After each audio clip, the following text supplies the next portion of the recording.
usage, opportunity, how these wide receivers are being used in their offense and how that usage is translating and turning into fantasy points, you came to the right damn place. We got the tool to make it happen. The Trinity Tracker over on ddfantasyfootball.com, the best usage opportunity visualizer in the game.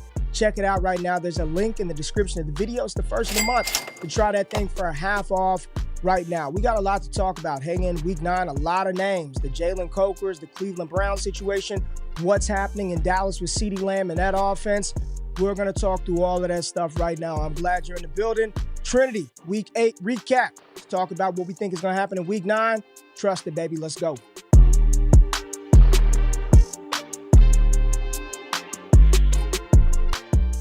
I appreciate y'all pulling up, and if it's your first time on the channel, thank you for giving me a little bit of your time today. If you stick around to the end of the video and you find the information actionable and or entertaining, do one thing for your boy. Independent content creator over here, trying to grow, blow up, take over the industry. I need your help. Hit that subscribe button. I greatly appreciate that. Let's get into the action right now. Pull up the Trinity Tracker over on ddfantasyfootball.com. Again, 50% off. Link in the description for the first month. Here is the result from week 8. Let's just look at the high players right here on the week. CeeDee Lamb blew up, 9.78 score, almost 40 damn fantasy points. Calvin Ridley came back to life last week, 9.68, one of the best scores on the weekend. 22 fantasy points followed that production. And right here, Justin Jefferson, 9.63, where he always is, just in the 9s. He's an awesome, awesome player. For those of y'all who might be here for the first time, what this tool is and this score encompasses is all the dope stuff that we like in fantasy football. Yards per route run, target share, air yard share, yak, first read target share, first down touchdowns per target, blended into one nice score to give you just exactly how all of that stuff translates to fantasy production. And if you're here on the tab, we added some new updates to where you could filter by team now. Instead of looking at the whole group, you could filter by position to get the tight ends off, filter by the weeks, and if you click on one of the player profilers, our partners over at Dynasty Daddy, it takes you right to a page that has Darnell Mooney's stuff on it. So if you wanted to look at his game log, his ADP, trades featuring Darnell Mooney, it's all integrated right there through the tool on the website. But let's kick this thing off talking about the Cleveland Browns situation. I know a lot of people are very interested in what's going on with Cleveland. A lot of people on the Wake Up with Ray G show today talked about, is this Cedric Tillman thing real? Is he the real deal? Can we bank on him long term? Well, let's just take a look at what happened in week 8 for the Cleveland Browns and this change, this environmental change, having Jameis Winston come in and play quarterback opposed to what we were getting out of Deshaun Watson made it good for everybody. Elijah Moore actually led the way in usage, 8.09, 16 fantasy points for Elijah Moore, but Ced Tillman had the big blow up, right? And this is the cool thing about this tool and this score, that it does not overly value touchdowns. I truly want this thing to just show wide receiver shit. Who's out there running the routes that matter, the deep routes, the routes that move the chains, pick up sticks. Like that's what I want to see. So you see, even though Tillman outproduced Elijah Moore, his usage, the wide receiver stuff that he was asked to do and convert, was a little bit less than Elijah Moore. So this is good. I mean, this is bullish for Moore. There is, you want to see him above this trend line. So there's more room for fantasy production in Elijah Moore. Whereas Cedric Tillman, and y'all know, you dabble in the stock market, price always comes back to the mean, right? So I don't expect him to stay this elevated above what other players with similar sort of wide receiver output where they're at. Jerry Jeudy got a big boost with Jameis Winston as well. 6.6 score, really good. Low-end wide receiver 1 usage range. You want players 5 and above. So on the new addition, the names, right? The names pop up now. If a player has scored over a 5 on the week, their names will pop up. If they're under a 5, they do not pop up. And remember, you can remove positions by, crossing off the thing and the dots will go away. But let's move on to a situation. So Tillman, Moore, Jeudy, and Njoku, those are the 4. All right, that is the big takeaway. I am in on those 4 to a degree, prioritizing Tillman and Elijah Moore in this offense ahead of Jerry Jeudy. And based on what the Cleveland Browns did last week, that's exactly how it played out. And then David Njoku, barring health, he's a locked and loaded, rock-solid tight end. Let's go to Carolina because everybody wants to talk about Jalen Coker, the player who It just captivated the fantasy football world. Jalen Coker in this bad Carolina Panthers offense had a lot of good last week, and I love the score 7.64, 17 fantasy points based on that usage. 7.6 puts him in a high end wide receiver one type usage range. That does not mean he's going to produce high end wide receiver one numbers, but you love to see this type of usage from your pass catchers. Xavier Legat against Denver, saw him score against Patrick Surtain the second. I'm really interested to see what this looks like this week against the New Orleans Saints with Leggett and Jalen Coker. The Saints defense, not very good. They're down 2 cornerbacks. They allow the most explosive runs in the NFL over the past 3 weeks. This defense is reeling. Offensively, they might get a boost back with Derek Carr, but Bryce Young should have some time to throw the ball. Jonathan Brooks could also be back on the field for the Carolina Panthers, which, strong running game helps out this receiving attack. I'll just say I am cautiously optimistic with Coker. It seems like he's got an opportunity to carve out some sort of role here in Carolina. I still would not prioritize him over Xavier Legat, and I don't think he's a locked and loaded starter on the week. I kind of want to see it one more time. Let's see what this looks like another week with Bryce Young. But I like the way it's trending. Like, that was a good performance from Bryce, one of the better ones on the season. And, you just look at the Panthers overall outside of that 1-game sample size, and it's still just an undesirable offense overall. Xavier Legat still leading the way on the course of the season as far as usage, and it's below a 5 score, which is not good. 4.05, 784 fantasy points per game off of that type of usage. There's Coker, 3.42, and I believe that's JT Sanders down there as well. So Carolina, let's see what we got in the young players. Let's just utilize JT Sanders, Coker, Leggett for the rest of the season with no Deontay Johnson. Utilize some of these young guys and see if there is something there for the next quarterback whom won't be Bryce Young in 2025.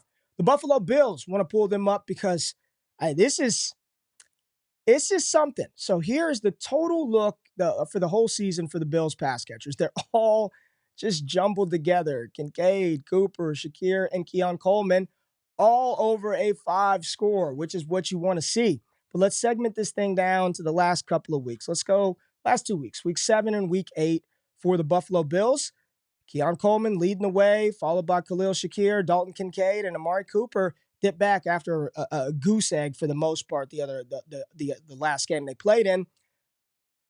This is a Keon Coleman thing. I really like what we're seeing out of this young rookie Keon Coleman. And when you just look at him versus some of the other rookies from the 2024 class, and I'll pull that up, Keon Coleman, we'll go Brian Thomas Jr., let's go BTJ. Hopefully we get some BTJ this week.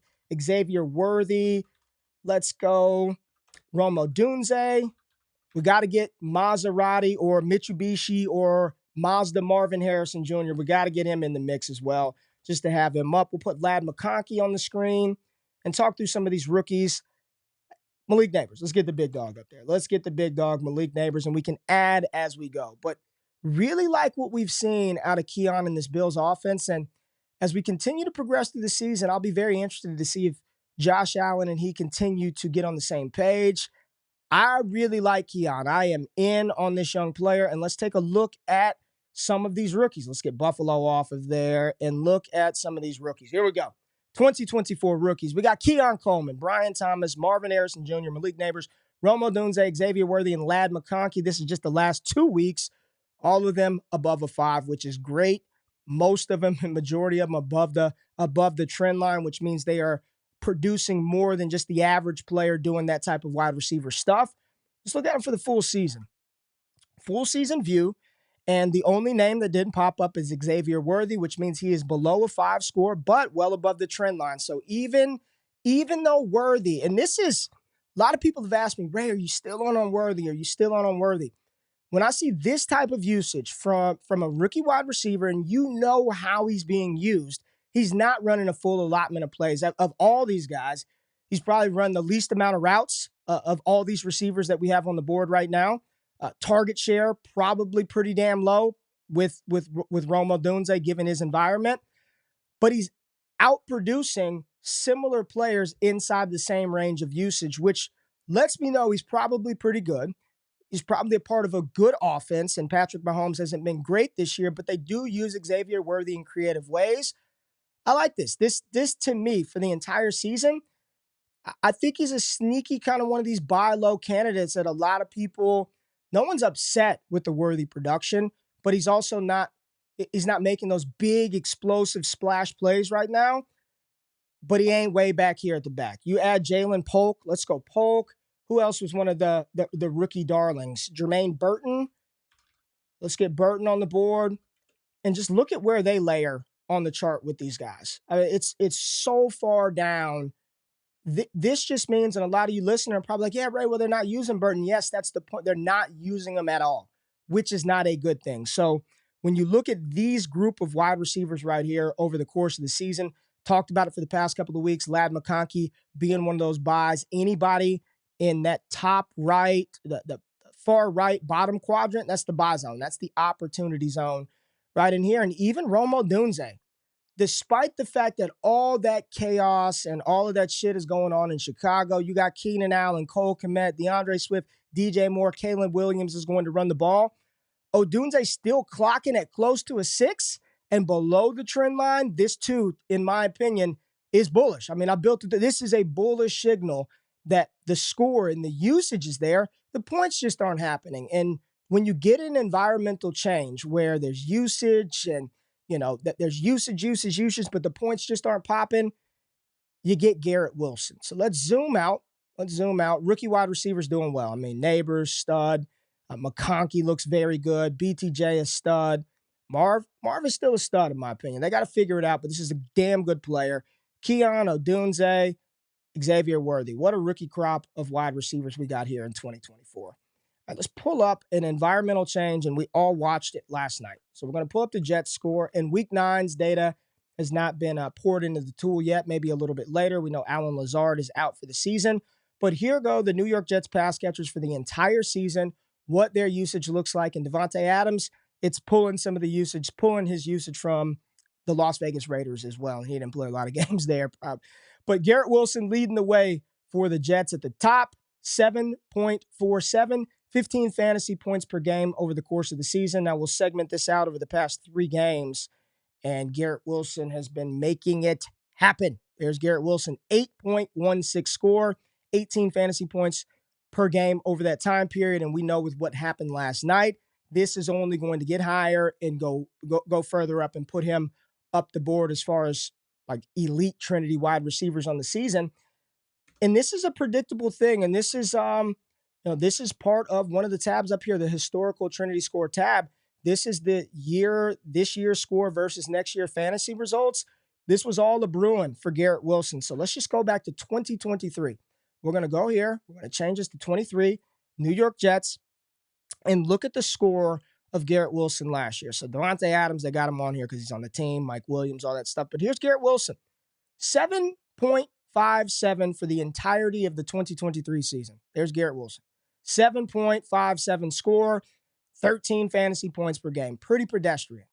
The very first Trinity video I put out, numero uno on the channel, I believe it was September 15th or 16th, 2023. The very first video, the player that I talked about being interested in the most was Garrett Wilson. And we'll go back to 2022 to show why. So Garrett Wilson was the guy I was like, it's going to happen this year. He's going to break out, achieve the Trinity, and make it happen. So here's Garrett Wilson in 2022. I loved to see the fact that in his rookie season, 6.62 score, 12.3 fantasy points per game, and he's in this buy zone range where you're being utilized a ton, but just not scoring the fantasy points. So having Aaron Rodgers in that situation come in 23, it was like wheels up, Garrett Wilson, and we know what happened. Rodgers gets hurt. That blows up. Garrett Wilson finishes the season right in that same spot, 7.57, 13 fantasy points, praying and waiting for a quarterback. And then we move to 2024, and you'll see that the usage prior to last night, roughly the same for Garrett Wilson. The usage, 7.57 last year, through 8 games this year, 7.47 usage score. So it's not even like he's getting a million more targets or all these different. The usage is relatively the same. The big differentiator and the change in the environment is the quarterback play. And despite what you think about Aaron Rodgers, he's still 1 million times better than anything else that they had out there last year. And then you get last night where he gets 90 yards, 2 touchdowns. You just continue to bank on the players who are being used. Bank, bank, bank on usage, good environments, good situations. Allen Lazard gone from the picture now. It should be quite consolidated. It should just be Garrett Wilson and Devontae Adams moving forward. And Wilson over the last 5 games has just been, he's playing out of his mind like the best wide receiver in football. Whether he is or he isn't, that's what he's playing like right now, and Aaron Rodgers is helping him get there. CeeDee Lamb, post-buy CeeDee Lamb. Told y'all, don't panic. Don't fret. Post-buy CeeDee Lamb is not even on the chart. He's way up here. He's way up here. 40 freaking fantasy points. And then look at everybody else in Dallas. The answer to the question of Tolbert versus Turpin versus, and Ferg, he's giving you all he's got. He's throwing off 13 defenders to pick up 3 yards. He's giving you all he's got, but this is a disgusting picture of an offense that needs a number 2. They need another body. They need somebody else beside CeeDee Lamb. Unfortunately for Dallas, it's not going to happen here in 2024. CeeDee Lamb, full confidence. He's going to continue to smash. I want to go to Baltimore. A lot of people are going to be like, what do we do? What do we do with the Baltimore Ravens now that they've added Deontay Johnson? And this kind of looks like Buffalo, right? Let's zoom in. You got 3 guys, similar usage. In between a 5, 9, 7 and Zay Flowers, so a 6 score, and Deontay Johnson 6'5". So 6 to 6'5". What you notice in here, unlike CeeDee Lamb, unlike Garrett Wilson, none of these players, none of them, even in Deontay's old environment, are being utilized in a way like a Lamb, like a McConkey, a Keon Cole. They're not up there. Their usage overall on the season is wide receiver 2 range. That's exactly how they've been utilized in Baltimore. This usage is wide receiver 2 zone. Zay Flowers can have big wide receiver 1 weeks. We've seen Deontay do it. Bateman can long touchdown his way to relevancy. But by and large, you're looking at wide receiver 2s in an offense that is not a high volume passing attack. They still have 2 tight ends right here, back-to-back in usage, Andrews and Likely. And y'all know the biggest X factors, they're going to run the damn ball with Derrick Henry and Lamar Jackson. I don't know how this is going to shake out because Zay and Deontay feel like this similar type of player, a similar caliber of player. Let's take a look at some underlying metrics for him to see if we could figure anything out in this Baltimore offense prior to the week. All right. All the points are relatively close, in between 3 air yards. Deontay Johnson was the one in Carolina, right? Target share, 25% Deontay. Zay, 24%. Bateman, low man, 15. That's a strike. Yak, Bateman, not a lot. Deontay, not a lot. Zay Flowers, that's what he does. Yards per route run, Bateman and Zay, identical. Deontay, a little bit lower. All of it just screams okay. No 30% target share, guys. It's going to make it difficult. It's going to make it difficult to really try to figure out what's going to happen. It's kind of plug and pray you started the right guy. If I had to prioritize him, it would still be Zay Flowers and Rashad Bateman this week in week 9, and we'll see how Deontay integrates and fits into this offense moving forward. Tough matchup against Denver this week as well. At least it's a home game for the Ravens. Let's go back to the score. Let's follow the dots. Follow the dots. Follow the dots. Denver, Detroit, Green Bay. Interesting situation going on in Green Bay right now. So this is a look the whole season, weeks 1 through 17, 1 through 8 right now. And here go your usage leaders for the Packers. Romeo Doubs leading the way by a healthy margin, 7.02, but he is scoring less fantasy points than 2 other pass-catching compadres. Jaden Reed getting you close to 14.5, 15 fantasy points on sub-6 usage. It's been a little bit of a fall for Jaden Reed. The usage has been puzzling. We continue to talk about it every week. Next up, you have Tucker Kraft, followed by Dontavian Wicks, and then Christian Watson. So Romeo Doubs leading the way. Let's look at what's happened over the past 3 games. We filtered these things out. Week 6 through week 8, there's Doubs way up here. 7.98 score, 15, 16 fantasy points per game. Followed by Christian Watson, over a 5. Then you have Tucker Kraft, Dontavian Wicks, and Jaden Reed, 3.51 score. What's going on? What the hell is going on, Green Bay?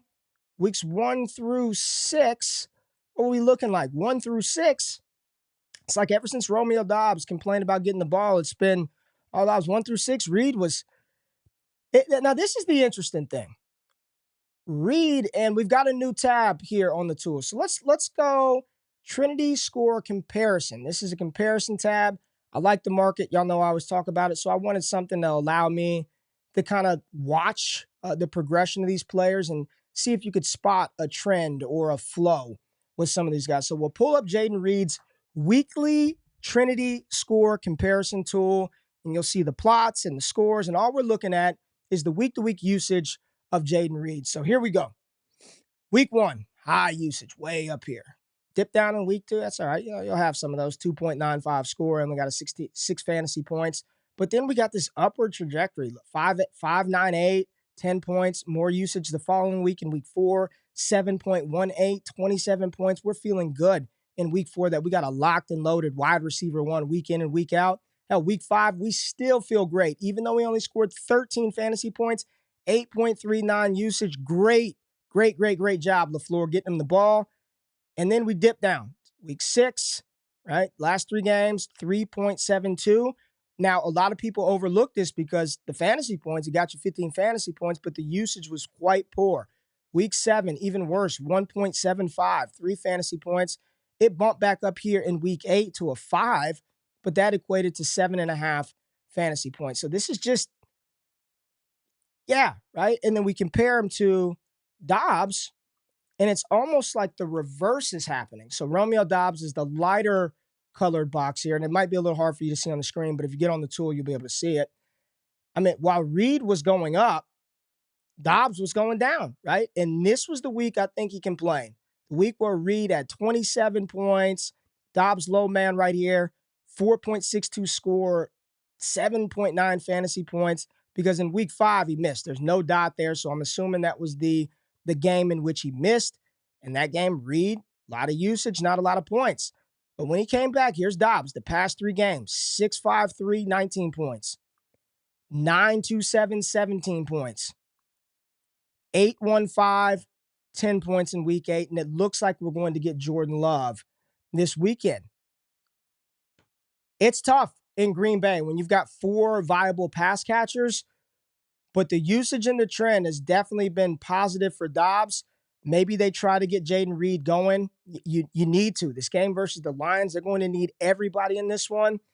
I really like what the Trinity and the usage is telling us regarding Romeo Dobbs right now. So I'm definitely playing him and feel good about him in fantasy football this week. Let's see if there are any other crazy outliers that we want to discuss. Cade Otton, we saw the uses last week. People were asking, is it McMillan? Is it this? Is it that? It's Cade Otton. And Cade Otton got it done in week 8. We got another high dot up here. Follow the dot. Said Tillman, 7.5, 29 points. We talked about Cleveland earlier in the video. Ladd McConkey. When you continue to live in this down zone right here, eventually all it takes is Herbert to throw the ball a little bit more. He's looked good after the bye, and Ladd McConkey's getting it done. Let's see if there are any Trinity buys that we can look at and maybe see if we can figure something out. That's the whole season. Let's go the last 4 games. Let's take a 4-game sample size and see who is in this buy zone. I don't know what names will be there, but let's zoom in and take a look. Let's start here at this low end 1 range. Keenan Allen, DK Metcalf, Ayuk, we know he's out. Ingram, Slayton, no thank you. Jonnu Smith, no thank you. Not with Tyreek having Waddle back. Pickens still in that range. Diggs is out for the season, so that hurts. Neighbors, if you could buy him, but you can't. Trey McBride, still heavy usage and should be producing more than what he is. Let's go back a little more. Ridley, interesting name. Calvin Ridley in the little bit downward buy zone, but okay. Maybe it's hard to do it after this week and it's still a bad environment. Dalton Kincaid, a lot of usage, not a lot of fantasy points over the last 4 weeks. Raheem Jarrett from that one game. There's Tay Adams, and we know what happened with Devontae last night. Amari Cooper, Tyreek Hill, Zach Ertz, also in that range of options. And let's go a little lower just to see if anybody wants to take a shot on some of these guys. You got JT Sanders, Jalen Waddle down here, Jerry Jeudy. These are all players who have decent usage, right? Solid, decent usage, but the fantasy production is not there. And that's why I call that kind of the buy zone, because there's a lot of usage, there's solid usage. It's just not materializing by way of fantasy points right now. There goes a lot of names that we talked about. Rome Odunze, a big buy for me right now. Forgotten, out of sight, out of mind. Chicago, a lot of pass catchers. They had a buy a couple of weeks ago. If I can get me some Odunze, I love the signals that are flashing from Rome Odunze. And who's this at the tip top? A.J. Brown. Just usage always crazy over the last 4 weeks for A.J. Brown. This is the Trinity Tracker. You've got to trust it. Go to ddfantasyfootball.com. Play around with the tool, and I hope you guys check out all the additions that we've made. Again, you could remove positions by clicking over the name. The historical Trinity Score tab.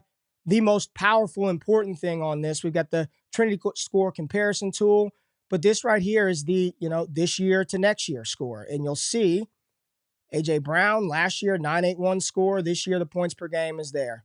Let's see where Garrett Wilson is. Let's look at Wilson and how he is making our tool better by playing well right now, because he is firing and the predictiveness is there. And there's Garrett Wilson. Last year, his score, 8.99. This year, 15.85 fantasy points per game, above the trend line. So based on his score last year and what that should equate to this season, he's not only on pace, he's tracking very, very well. And week 9's performance against the Houston Texans are only going to make this look better for Garrett Wilson. Speaking of the Texans, let's wrap with them. Let's talk about Houston. C.J. Stroud not playing very well right now. They need some Nico Collins back. Big Nico, their big play threat, 8.14 score. When he's on the field, he is devastating. He is awesome. He has taken those 50-yarders to the house. No Stephon Diggs, which means there's more opportunity for Tank Dell. And we saw Dell go 6 for 126, I believe, no touchdowns, but he had a big game on the night against the Jets. So it should be Tank Dell and Nico Collins moving forward, prioritizing Nico Collins as the top dog. John Mechie goose-egged us last night, so he gave us absolutely nothing. No usage. Stay away from that situation. Anybody else we want to look at before we get out of here? Josh Downs in Indianapolis. We got Joe Flacco back. Downs leading the way in Indian usage on the season, 6.5, getting you 14 points in the past couple of games. Let's go past 3 games for Downs. Yep, still right there. There he is, 6.24, 14 points. Pittman a little below. A.D. Mitchell. No, thank you. No, thank you, A.D. Mitchell. Pittsburgh, Seattle, Tampa Bay, Tennessee, Washington. Yeah, get on there, play with the tool. Check out the comparison tab where you can kind of track. Looks like the stock market. You can have up to 3 players. The historical Trinity Score versus points per game. That lets you know that based on this range, here's where you could predict or project your receivers to fall into. And then you got the score report on the back end. And I know a lot of you guys use this data for your own consumption, put it into your own models. You can export all of this. And, man, check out the Dynasty Daddy thing. It's really cool how all this stuff syncs up. And if you're logged into your league, sync everything up. You can make the trades, do all of that. Just a real nice, clean operation that we have going on. Appreciate each and every eye, each and every ear to tap into this video. Wide receivers and usage. Y'all know it's the name of the game. And I love talking about scheme and team fit. Make sure you check out the link in the description. 50% off the first month to try this tool out. And more importantly, get in the community. Over 9 bonus shows from different content creators every single week in our community. We got community forums where people are talking about this shit all day long. Get in with Shane, Scott, Jay Rich, and myself. It is the place to be. Join the squad right now. Appreciate y'all. Y'all have an amazing weekend. Enjoy football both on Sunday and Saturday. Trust the Trinity. Subscribe to the channel. And I'll see y'all bright and early Monday morning with Jay Rich, 9 a.m. for Wake Up. Out of this thing. Peace.